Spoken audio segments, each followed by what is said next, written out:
ஒரே வார்த்தையை ஒருவன் வேறு ஒரு அனுபவத்தில், அந்த வசனத்தின் ஆழமான அனுபவத்தில் பேசும்போது அவன் வேற டைமென்ஷன்ல பேசல, வேற லெவல் ஆழத்துல இருந்து பேசிக்கிட்டு இருக்கிறான். கர்த்தர் உங்கள் அருகில் நிற்கிறார் என்பது நான் சொல்ற வார்த்தை வேற டெப்த். அதே இந்த டிஜே சொன்னார்னா வேற டெப்த். அது அந்த லெவல்ல இருந்து அது வேலை பார்க்கும். அது அனுபவத்தோடு இணைக்கப்பட்டது. அதனாலதான் சிலர் பேசும்போது அந்த வார்த்தை வேலை செய்கிறது. காரணம், அவர்கள் அந்த வசனத்தின் வேறொரு ஆழத்தில் இருக்கிறார்கள். ஆகையால் தான் அவர்கள் பேசும்போது அது அங்கே கிரியை செய்கிறது. அதே வசனத்தை இன்னொருத்தர் கொடுத்து இன்னொரு இடத்துல நீங்க பேசுங்கன்னு சொல்லும்போது அது வேற ஆழத்தில் தான் இருக்குது. It is not only by word. அதாவது வார்த்தை மட்டுமல்ல, அந்த வார்த்தை எந்த ஆழத்தில் இருந்து சொல்லப்படுகிறது என்பதை பொறுத்து இருக்கிறது. ஆக பேசுங்கள். ஆமென் சொல்லுங்க. பேசுங்கள். நீங்கள் பேசும்போது அது சிருஷ்டிக்கப்படுகிறது. கொஞ்ச நாள் நீ ஐஸ்வர்யத்தை பேசணும் என்று நான் என்ன செய்கிறேன்? விரும்புகிறேன். ஐஸ்வர்யம் சொல்லுங்க. ஆமென் ஆமென். ஸோ தேவன் திரும்ப லைட்டாக தொட்டுட்டு போகிறேன். வெளிச்சம் உண்டாகிறது என்று சொன்னபோது மனதில் ஏற்கனவே வெளிச்சம் இருந்தது. மனுஷனை படைப்போம் என்று சொன்னபோது ஏற்கனவே மனதில் என்ன இருந்தது? மனிதன் இருந்தான். அவன் எப்படி இருக்க வேண்டும் என்று இருந்தான். ஸோ எதுவுமே விசிபிள் வேர்ல்டுக்குள்ளே வர்றதுக்கு முன்னாடி இன்விசிபிள் வேர்ல்டில் இருக்கிறது. எப்படிப்பட்ட வாழ்க்கை நீங்கள் வாழ விரும்புகிறீர்கள்? ஆமென் சொல்லுவோம். ஹல்லேலூயா. நான் ஒரு ராஜா. என்ன சொல்லுங்க? நான் ஒரு ராஜா. வேதம் என்னை ராஜா என்று சொல்லுகிறது.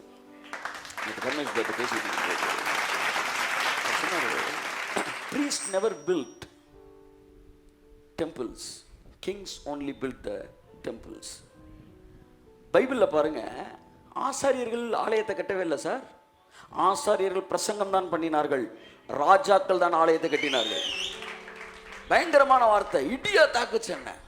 இன்றைக்கும் ஆசாரியர்கள் ஆலயத்தை கட்டுறதுக்கு தேவன் அழைக்கல, ஆசாரியர்களை பிரசங்கிப்பதற்கு அழைக்கிறார்.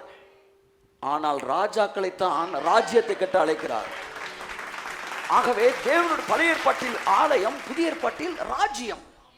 பழைய ஏற்பாட்டில் ராஜாக்கள் ஆலயத்தை கட்டினார்கள், புதிய ஏற்பாட்டில் ராஜாக்கள் தான் ராஜ்யத்தை கட்டுகிறார்கள்.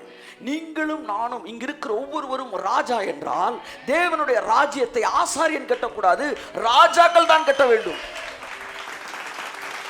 நீ 1000 ரூபாய் சம்பளம் வாங்குற ஆளா இருக்கலாம், இல்ல 1000 லட்சம் சம்பாதிக்கிறவனா இருக்கலாம், இல்ல கோடிகள் சம்பாதிக்கிற ஆளா இருக்கலாம். அவன் பெரிய ராஜானா நீ சின்ன ராஜா. பைபிள்ல ஆலயத்தை கட்டினவன் எல்லாருமே ராஜாக்கள். ஆலயத்தை கட்டுறக்க பொக்கிஷ சாலை என்ன செய்தார்கள்? திறந்தார்கள். இன்னைக்கு நான் பர்ஸை திறக்கிறேன் அப்படின்னா, காணிக்க பிறகு திறக்கிறேன்னா, ராஜ்யத்தை கட்டுறதுக்கு ராஜாவாகி நான் என் பொக்கிஷ சாலையை திறக்கிறேன் என்று அர்த்தம். டக்குனு மைண்டுக்குள்ள வந்துச்சு, எஸ்ரா ஆலயத்தை கட்டினான்ல, நெகேமியா, இவங்களாம் ஆசாரியன் தானே, எஸ்ராலாம் அவன் ஆலயத்தை கட்டலையா? கர்த்தர் சொன்னார். அவன் டிசைனை மட்டும்தான் சொன்னான், டப்பெல்லாம் எங்கேருந்து வந்துச்சு? நல்லா தெரிஞ்சுக்கங்க, தேவனுடைய ராஜ்யத்தை ராஜாக்களாகிய நீங்கள் தான் கட்ட வேண்டும். You are connected with the kingdom of God. You must stretch out your hand to join, to build the kingdom of God. தேவனுடைய ராஜ்யத்தை கட்டுவதற்கு நம்முடைய கரங்களை நீட்ட வேண்டும், இணைக்க வேண்டும், நம்முடைய பொக்கிஷ சாலையை திறக்க வேண்டும். ஏனென்றால் ஆசாரியர்கள் பிரசங்கிப்பதற்கு அழைக்கப்பட்டிருக்கிறார்கள், ராஜாக்கள் கொடுப்பதற்கு அழைக்கப்பட்டிருக்கிறார்கள். நான் ஒரு ராஜா, நான் கொடுக்கிறேன். தேவனுடைய ராஜ்யத்தை கட்டுவதற்கு என்னை தேவன் அழைத்திருக்கிறார். ஓ ராபாலாஷா. இந்த வார்த்தை அவரின் இடத்தில் பேசும்போது என்னை வேறொரு மண்டலத்துக்குள் கொண்டு சென்றது. ஏதோ உங்க கஷ்டத்திலையும் பார்த்து நீங்க ஊழியத்துக்கு அந்த அந்த மைண்டே மாறுது. உங்க கஷ்டத்துல நீங்க பார்த்து ஊழியத்துக்கு ஏதாவது செய்யுங்க. இயேசு நாமத்துல வெளியே போயிரு, ஏரியாக்குள்ள இடமே கிடையாது. நீயும் நானும் ராஜாவா இருக்கிறோம். தேவன் ஆலயங்களை கட்டக்கூடிய பொறுப்பை ராஜாக்களிடமே கொடுக்கிறார். இந்த இடத்துல வந்து ஒரு 200 உட்காந்துருக்கீங்களா? 200 ராஜாக்கள் உட்கார்ந்துருக்கு என்று சொல்கிறேன். இந்த வார்த்தை ஒரு 1000 பேர் கேட்கிறாங்க, 1000 ராஜாக்கள் கேட்டுக்கொண்டிருக்க என்று சொல்கிறேன். அப்ப தேவனுடைய ராஜ்யம், ஒவ்வொரு ராஜாவும் அந்த ராஜ்யத்தின் விஸ்தாரத்திற்கு தன்னை இணைக்க வேண்டும்.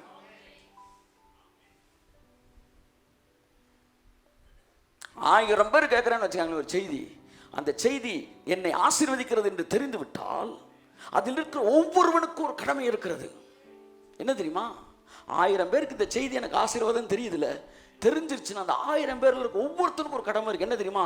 இந்த செய்தியை உலகமெங்கிலும் கொண்டு செல்லக்கூடிய ஒரு மிகப்பெரிய பொறுப்பை ராஜாவா எனக்கு தேவன் கொடுத்திருக்கிறார். கோடிகளை கொடுத்த மட்டும் ராஜா கிடையாது. நான் ஒரு 1000 ரூபா வச்சு 100 ரூபா கொடுத்தா நான் ஒரு ராஜா தான். கைத்தட்டு கொடுத்துரு. ஆமென், ஆமென், ஆமென். அதான் அடிக்கடி உங்களுக்கு சொல்லியிருக்கிறேன், பணம்லாம் வந்து ராஜாவாகணும் அப்படின்னா ஒருவேளை 1 மாதம் ஆகலாம், 1 வருஷம் ஆகலாம். ஆனால் கொடுக்கறதுல ராஜாவன்னா இன்னைக்கு நைட் என்ன ஆயிடலாம். ஹல்லேலூயா, ஆமென். இந்த வசனத்தை என்ன யோசித்தேன், கண்ணீரோடு விதைக்கிறவர்கள் கம்பீரத்தோடு இருக்கிறார்கள், அள்ளித்தூவும் விதையை சுமக்கிறவர்கள் அழுது கொண்டே போகிறார்கள், ஆனாலும் தங்கள் அரித்த அரிக்கட்டுகளை சுமந்து கொண்டு கம்பீரத்தோடு திரும்பி வருவார்கள். இந்த அள்ளித்தூவும் விதையை சுமக்கிறவன் ஒன்றும் கிடைக்காது, கண்ணீரோடு விதைச்சதான் கிடைக்கும், அப்படித்தானே வசனம் இருக்கணும். ஆனால் பைபிள் சொல்லுது அவனும் இருக்கிறான் இவனும் இருக்கிறான். சொல்லுங்க, சத்தமாக சொல்லுங்க. அவனா இருக்கிறான் இவனும் இருக்கிறான். கண்ணீரோடு விதைக்கிறான் இருக்கான் பார்த்தீங்களா? திட்டமிட்டு பணத்தை இப்படி தான் செலவழிக்கணும், பணத்தை அதுக்கு தான் செலவழிக்கணும், அந்த டிபார்ட்மெண்ட் தான் பண்ணணும், இப்படி பண்ணணும் அப்படி பண்ணணும், பிளான் பண்ணி விதைக்கிறான் பாருங்க. கண்ணீரோடு விதைக்கிறவனும் கம்பீரத்தோடு இருக்கிறானா? சரியா? ஆனால் உள்ளே நுழைஞ்சிட்டோம். இப்போ பாருங்க, இந்த நான் உள்ளே நுழைஞ்சிட்டேன், தேவனுடைய ராஜ்யத்துக்கு நுழைஞ்ச உடனே இதுக்கு அதுக்குன்னு நான் யோசிக்க முடியாது. எவன் என்னென்ன நேரத்தில் வந்து அண்ணே அதுக்கு பணம், இதுக்கு பணம், அதுக்கு பணம், இதுக்கு பணம்னு கேட்கும்போது இப்போ நான் கண்ணீரோடலாம் விதைக்க முடியாது. என்ன செய்யணும்? அள்ளி தூவணும். இந்த அவனுக்கு வாங்கிக்க, இவனுக்கு வாங்கிக்க. இங்கே வந்து பணத்தை இந்த டிபார்ட்மெண்ட் அந்த டிபார்ட்மெண்ட் ஒதுக்க முடியும், இருக்கிறதும் அள்ளி அள்ளி அள்ளி அரைச்சிட்டு என்னடா அது கையில் இருந்த பணம் சட்டுன்னு போயிடுச்சு. கர்த்தர் சொன்ன, அள்ளி தூவிட்டியா, அறுத்த அரிகளோடு திரும்பி வருவனே. ஆமென், ஆமென், ஆமென், ஆமென். என் அன்புக்குரியவர்களே, ஸோ இந்த எண்ணம் நான் ராஜா என்கிற ஒரு இடத்துக்குள்ள என்னை கொண்டு வந்து, நான் விதைப்பதற்காக அழைக்கப்பட்டவன், ஆலயத்தை கட்டுவதற்கு அழைக்கப்பட்டவன், ராஜ்யத்தை கட்டுவதற்கு அழைக்கப்பட்டவன் என்கிற ஒரு மண்டலத்துக்குள்ளே என் மனதை மாற்றியது. உங்கள் மனதையும் அது மாற்றுவதாக. ஆமென். ஏற்கனவே சொல்லிட்டேன், வாங்குகிறவர்கள் அல்ல ராஜாக்கள், கொடுக்கிறவர்களே ராஜாக்கள். நிறைய பணக்கார பிச்சைக்காரங்க பார்க்க, அதாவது பணம் இருப்பது அவன் ராஜாக்கள் அல்ல, நிறைய தரித்திர ராஜாக்களை பார்க்கிறேன். கைத்தறிஞர்களுக்கு இதைத்தான் தேவன் சொல்லுகிறார், இவ்வுலகத்தில் தரித்திரரை விசுவாசத்தில் தேவன் ஐஸ்வரியவான்களாக்கவில்லையா? இன்ஃபேக்ட் அவன் ராஜா.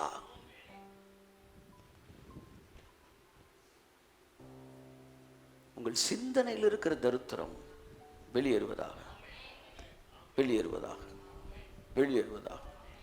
தேவனுடைய ராஜ்யத்துக்கு, தேவனுடைய காரியங்களுக்கு செலவழிப்பதற்கு இருக்கிற தரித்திர புத்தி இயேசு நாமத்திலே வெளியேறுவதாக நான் விசுவாசிக்கிறேன். ஆமென். தேவன் என்னுடைய வாழ்க்கையிலே, ஆமா, என் சிந்தனைக்கு மேலாக என்னை ஆசீர்வதிக்கிற தேவனாக இருக்கிறார். கரங்களை தட்டி கர்த்தருக்கு நன்றி சொல்லுவோம். ஆமென். ஸோ இந்த வார்த்தை என் மனதை மாற்றிய போது என்னுடைய செயல்கள் மாறியது. ஸோ முதலாவது, ஐஸ்வர்யமான ஆக வேண்டும் என்றால் ஐஸ்வர்யம் பேசப்பட வேண்டும், சிருஷ்டிக்கப்பட வேண்டும். எங்கே சிருஷ்டிக்கப்பட வேண்டும்? உங்கள் சிந்தனையில் சிருஷ்டிக்கப்பட வேண்டும். ஆமென், ஆமென் சொல்லுவோம். ஸோ சிந்தனையில் சிருஷ்டிக்கப்பட்ட பிறகுதான் வாழ்க்கைக்குள் கடந்து வருகிறது. என்னை ஐஸ்வர்யவான் ஆக்கும்படிக்கு அவர் தரித்திரர் ஆனார். அவர் தரித்திரர் ஆவாரா ஆனாரா? சொல்லுங்களேன் கொஞ்சம். அதாவது மோட்டரை போட்டால் தண்ணி வருதுன்றாங்க, சரியா? மோட்டரை இன்னைக்கு போடுறேன், நாளைக்கு தண்ணி வரும்? சொல்லுங்க, சொல்லுங்க, அதான நியாயம். நேற்று மோட்டரை போட்டால் தண்ணி என்னைக்கே வந்துருச்சுன்னு அர்த்தம். அப்போ நேற்று என்னை ஐஸ்வர்யவான் ஆக்கும்படி நேற்று தரித்திரர் ஆனார் என்றால், நான் நாளைக்கு ஐஸ்வர்யவானாகல, நான் நேற்று ஐஸ்வர்யவான் ஆகிவிட்டேன். கரங்களை தட்டி கர்த்தருக்கு நன்றி சொல்லுவேன். ஆமென். சிந்தனையில் ஐஸ்வர்யம் வரட்டும். நான் ஐஸ்வர்யன் ஆகிவிட்டேன். சொல்லுங்க, நான் ஐஸ்வர்யன் ஆகிவிட்டேன், நான் ஐஸ்வர்யவான் ஆகிவிட்டேன். சொல்லுங்க எல்லாரும். ஆமென். Praise God. ஹல்லேலூயா. நான் ஐஸ்வர்யன் ஆகிவிட்டேன். சொல்லுங்களேன் 4 தடவை. எதை வைத்து சொல்லுகிறீர்கள்? அவர் தரித்திரரானது உண்மை என்றால் நான் ஐஸ்வர்யன் ஆனதும் உண்மை. நாளைக்கு அவர் தரித்திரர் ஆவார்னா நாளைக்கு நான் ஐஸ்வர்யன் ஆவேன். அவர் நேற்று தரித்திரர் ஆகிட்டார், ரீப்ளேஸ் ஆயிடுச்சு. என்கிட்ட இந்த ஐஸ்வர்யம் தரித்திரம் போய் ஐஸ்வர்யம் வந்துருச்சு. நீங்கள் அவரை பார்த்து வருத்தத்தோடு பார்த்துக்கிட்டு இருக்கிற நேரம் அவர் உங்களை சந்தோஷத்தோடு பார்த்துக்கிட்டு இருக்காரு. கையை தட்டி ஹல்லேலூயா, ஆமென். ஸோ இன்றைக்கி உங்கள்ட்ட என்ன பேச போகிறேன், ஏற்கனவே பேசின ஒரு விஷயத்துலேருந்து அதனோட அடுத்த ஸ்டெப் பேச போகிறேன். என்னென்னா, அந்த ஐஸ்வர்யம் எங்கே வந்துருச்சு? எங்கே வந்துருச்சு? என் ஆவிக்கு வந்துருச்சு. தேவன் முதலாக மனுஷனை படைப்போம்னு சொன்னப்போ அவர் ஸ்பிரிட்டில் இருந்துச்சு அந்த லவ். அவர் சோலில் அந்த படம் வந்துச்சு. தேவனுக்கு ஸ்பிரிட் சோல் பாடி இருக்குது. தேவனுக்கு ஸ்பிரிட் சோல் பாடி இருக்குது. அந்த சோலில் தான் அவரோட டிசைர் இருக்குது. என் மனது அப்படின்னு சொல்கிறார் பார்த்தீங்களா, மனிதனை படைத்ததற்காக வருத்தப்படுகிறது, இந்த மாதிரிலாம் சொல்கிறார். மனசுன்ற இடத்துல ஃபுல்லாக சோல். அதை அவரோட பாடியில், வாய் எங்கே இருக்குது? சோலில் இருக்கா, பாடியில் இருக்கா? பாடியில் இருக்குது. பட் வேற ஃபார்ம் அவரோட பாடி, ஆனால் அவருக்கு பாடி இருக்குது. அப்போ ஸ்பிரிட்டில் இருக்கிற அந்த விஷயம் சோலில் படமாகி பாடியில் பேசும்போது கிரியேட் ஆயிடுது. ஆமென் சொல்லுவோம். ஸோ தேவன் அப்படிதான் என்ன படைச்சாரு. ஸோ மனுஷனுக்கு இந்த 3 பார்ட் இருக்கு. இங்கே சரீரத்தை பார்த்தீங்கன்னா வறுமையில் இருக்கு. ஆவியில் பார்த்தா பணக்காரன் ஆயிட்டான். நான் ஏற்கனவே சொன்ன விஷயத்தை, அதிர்ச்சி தரக்கூடிய விஷயத்தை மறுபடியும் சொல்லுகிறேன். நீங்கள் ஒரு நாள் பரலோகத்தில் போய் பார்க்கும்போது உங்கள் ஆவியில் இல்லாத எதுவுமே பரலோகத்தில் இருக்காது. ஏதாவது ஒன்று இந்த பரலோகத்தில் இருக்குன்னு சொன்னீங்கன்னா அது ஏற்கனவே உங்கள் ஆவிக்குள்ளே இருக்கும். ஏனென்றால் அவர் சகல ஆசீர்வாதத்தினாலும் அவர் உங்களை ஏற்கனவே ஆசீர்வதித்து இருக்கிறார். பரலோக ராஜ்யமே உங்களுக்குள்ள வந்துருச்சு சார். ராஜ்யமே உங்களுக்குள்ள வந்துருச்சு. பரலோகம் அந்த கிங்டம் உங்களுக்குள்ள வந்தபடினால நீங்கள் அங்கே போய் பார்க்கும்போது ஆச்சரியப்பட்டீங்கன்னா நீங்கள் இந்த பூமியில் அறகுறையாக வாழ்ந்துருக்கீங்கன்னு அர்த்தம். தேவனுடைய திட்டம் என்ன தெரியுமா? அவர் சொல்கிறாங்கல்ல, சார் அங்கே போனேன் சார், பளிங்கு மாதிரி ஒரு தண்ணி சார். அங்கே போய் ஒருத்தர் சொல்கிறாரு, ஒரு சோஃபா, ஒரு செட்டு அப்படி இருந்துச்சு. அதில் போய் உட்காந்த உடனே ஒரு மனுஷன், இப்போ நம்ம பாருங்களேன், மர நாற்காலில் உட்காந்தா வேறு மாதிரி உட்காரணும், கரலான் அப்படின்றாங்க. அப்புறமேட்டு என்ன சொல்கிறாங்க, வந்து அந்த சணல், அதுக்கு என்ன ஜூட்டா அந்த என்னென்னமோ சொல்கிறாங்க. ஒவ்வொன்றிலும் உட்காரும்போது நீங்கள் தாங்க அதுக்கேற்ற மாதிரி மாறிக்கணும். வளைஞ்ச சேரை நீங்கள் வளைஞ்சு உட்காந்துக்கணும், நிமிர்ந்த சேரை நீங்கள் நிமிர்ந்து உட்காந்துக்கிறீங்க. ஆமாம், சில சேர் இப்படி போட்டிருப்பாங்க பாருங்கள். நம்ம குழிக்குள்ளே போய் அந்த கால்ரெண்டு இப்படி நிற்கும். என்ன ஐடியாவில் அந்த வாங்கி வச்சுருக்காங்கன்னே தெரில. என் வீடுக்குள்ளே போனால் அந்த வயிறு வேற முட்டிக்கிட்டே இருக்கேன். சோத்தை போட்டு இப்படி உட்கார வைக்கிறேன். இதுக்குன்னு என்ன நுனியிலே உட்காந்துக்கிறது. Praise God. என்ன பாஸ் ரொம்ப ஆக்டிவாக இருக்கார், சீட்டு நுனியிலாம் இருக்கார். எங்கடா உள்ளே உட்காந்து வயிறு அடிக்கிற மாதிரி சேரை வாங்கி போட்டுருக்கீங்க. ஆனால் பரலோகத்துக்குள்ளே என்ட்ராகும்போது அவர் சொல்கிறாரு, நான் போய் உட்காந்தப்ப நான் என்ன போஸில் உட்காடுறேனோ, என்ன பொசிஷனில் உட்காடுறேனோ, அந்த சோஃபா அப்படியே என் பொசிஷனுக்கு மாறி எடுப்பிடிக்கும். பரலோகத்தில் சோஃபா இருக்கிறதோ. இவங்க சதுசேயர்கள், இதெல்லாம் இருக்குது. இவங்க பரிசேயர்கள். இந்த சதுசேயர்கள் ஆவி, விஷனு, வந்து ட்ரீமு, தூதன், இதெல்லாம் நம்ப மாட்டாங்க அந்த காலத்தில். இன்றைக்கும் பரிசேயர்கள், சதுசேயர்கள் இருக்காங்க. அப்படின்னு அவன் சதுசேயன்னு அர்த்தம். இவன் சூப்பர் நேச்சுரல் நம்பாத பெந்தேகோஸ்தேக்காரனுக்கு பேர் என்ன? இன்னைக்கு காலையில் சுட்டு அப்போது சூட உங்களுக்கு தரேன் ஆவியானவர்கிட்ட சொன்னதை. அதாவது பவுல் பேசும்போது சதுசேயர்கள்லாம் வந்து என்ன செஞ்சாங்க, நம்ப மாட்டேன்னா. ஏன்னா அவங்க ஆவி, உயிர் தெழுதல், அற்புதம், மிரக்கல் மணி, இதெல்லாம் நம்ப மாட்டாங்க. People who never believe the supernatural experience, அவங்க எல்லாருமே சதுசேயர்கள். ஆனால் எவன்லாம் சூப்பர் நேச்சுரலை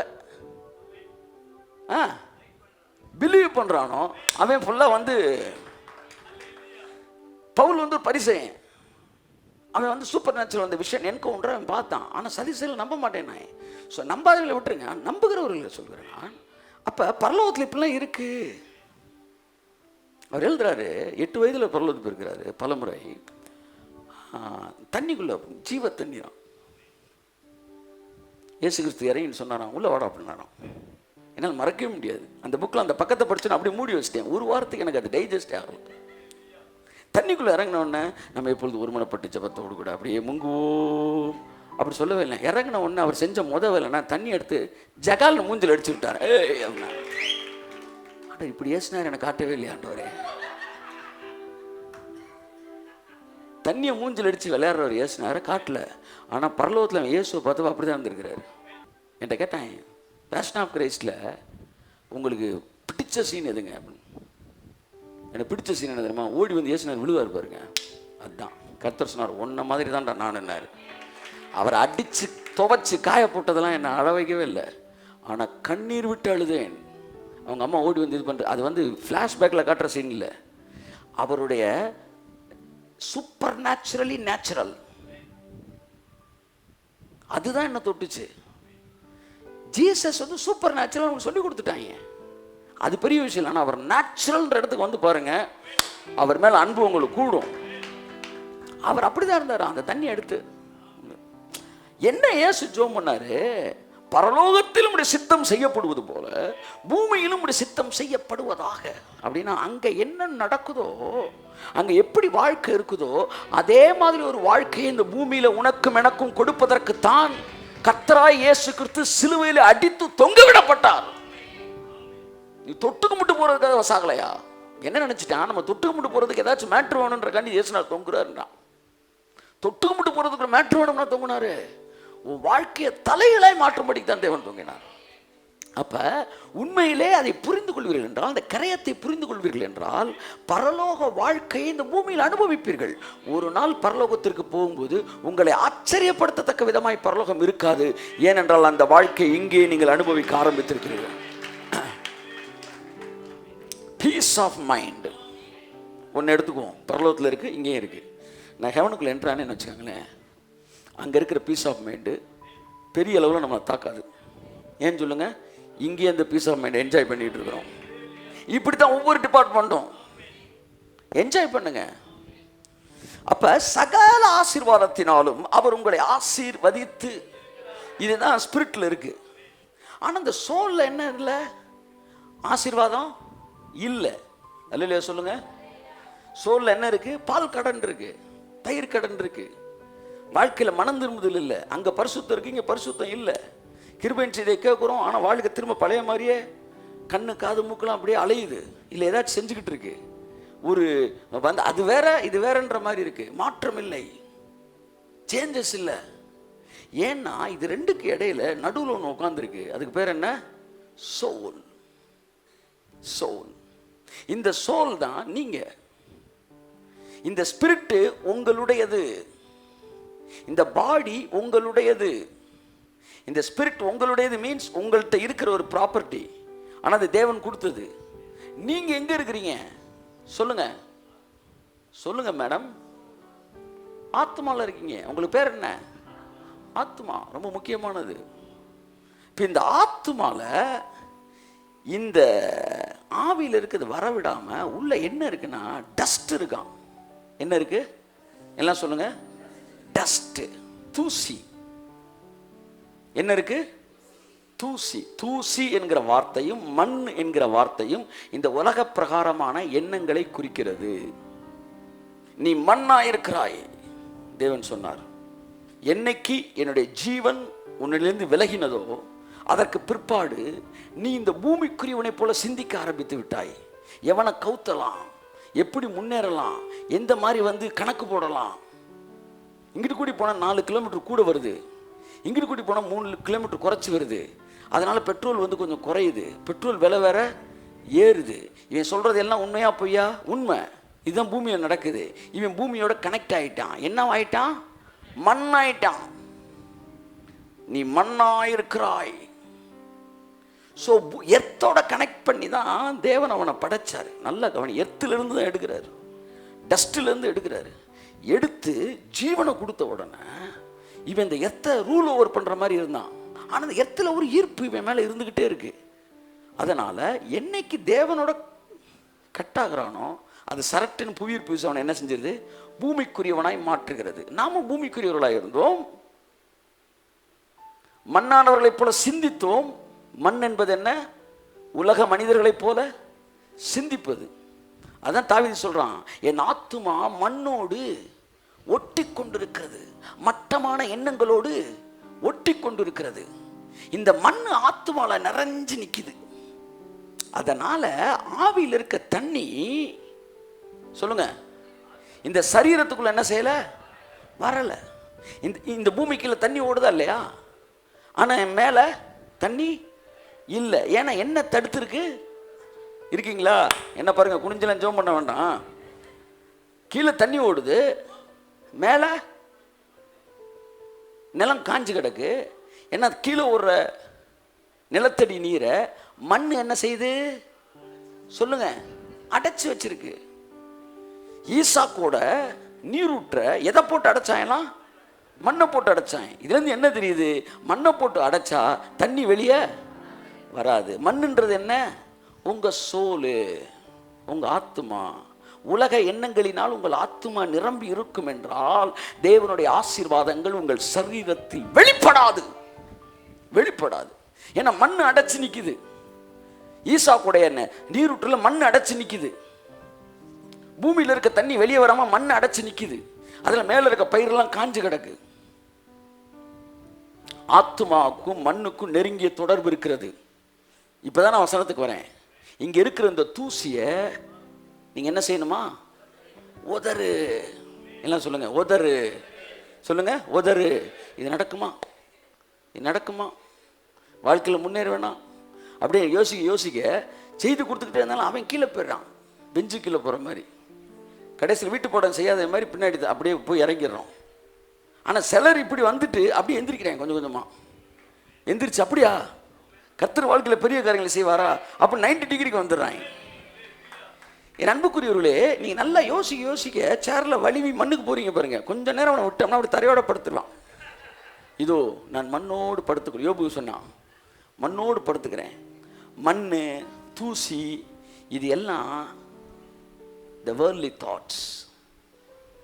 இது என்ன செய்யும்னா God சூப்பர் abundant blessing உங்க வாழ்க்கையில் வரவிடாதபடி அது என்ன செய்து கொண்டே இருக்கும்? தடுத்து கொண்டே இருக்கும். வலிவி போன மனது திரும்ப திரும்ப ஸ்லிப்பாக எங்க போகுது? அந்த மண்ணுக்கே போய் ஒட்டுது. அதாவது ஜீவன் டிஸ்கனெக்ட் ஆனவனா சொன்னா நீ மண்ணாயிட்ட பாப்ப. ஒரு கேஸ் பில்லுன்னு அத்து விட்டீங்கன்னா அது மேலே போயிடும். இல்லையா சொல்லுங்க? ஆமாம். ஆனால் ஒரு வெயிட்டான பொருளை கையிலேருந்து விட்டுட்டோம்னா கீழே போயிடும். என்ன சொல்லுங்க? ஒன்று மேலே போகுது, ஒன்று. இயேசு சொன்னார், நான் உயர்விலிருந்து உண்டானவன், நீங்கள் தாழ்விலிருந்து உண்டானவர்கள். சில 2 நாள் ஜெபிக்கலைன்னா மட்டமான சிந்தனை வச்சுறாங்க. 2 நாள் ஜெபிக்கலைன்னா பேங்கை கொள்ளையடிக்கிறதுக்கு ஆளை கூட்டிடுறாங்க சார். இவங்க 4 நாள் ஜெபிக்கலைன்னா மர்டர் பண்ணிடுவாங்க போல. என்ன ஆச்சு? மண்ணோடு ஒட்டி கொள்ளிருக்கு. அந்த ரிசரக்டடு சோலு, ரிசரக்டடு பாடியை பற்றி இப்போ பேசிகிட்டு இருக்கிறோம். ஆனால் இந்த சோல், இந்த ஸ்பிரிட்டில் இருக்கிறது பிளஸ்ஸிங்க இந்த பாடிக்கு வரணும்னா இந்த சோல் பெர்மிட் பண்ணால் தான் உண்டு. ஆனால் சோல் என்ன அடைச்சிருக்குது? ஆமாம், எவனை கவுத்தலாம், எவன்கிட்ட பில்லை போடலாம், இப்படி ஒரு அடப்பு. எவனுக்கு அடப்பை போடலாம். இல்லையா சொல்லுங்க? கரெக்டாக வந்துருச்சு வேர்டு. ஆவியான எடுத்து கொடுத்துட்டு. இந்த அடப்புக்கெல்லாம் காரணம் என்னன்னா எவன்கிட்ட அடப்பை போடலாம்.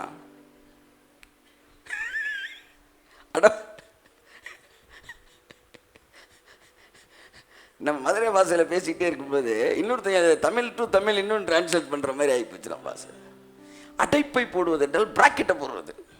சில பாருங்க, எப்போவுமே யாரடா பிராக்கெட் போடலாம் பசங்க அந்த பொண்ணுகளுக்கு தெரிகிற மாதிரி. சிலர் வந்து இந்த இந்த இன்சூரன்ஸில் இருக்கேன், எவனடா அடப்பை போடலாம், அடப்புனா ப்ராக்கெட்டை போடலாம். இதெல்லாம் வறுமையின் உச்சகட்டம்ன்றேன். ஒரு பொண்ணை சைட் அடிக்கிறது வறுமையின் உச்சகட்டங்க. கைத்தட்டுங்க ஒருத்தவருக்கு.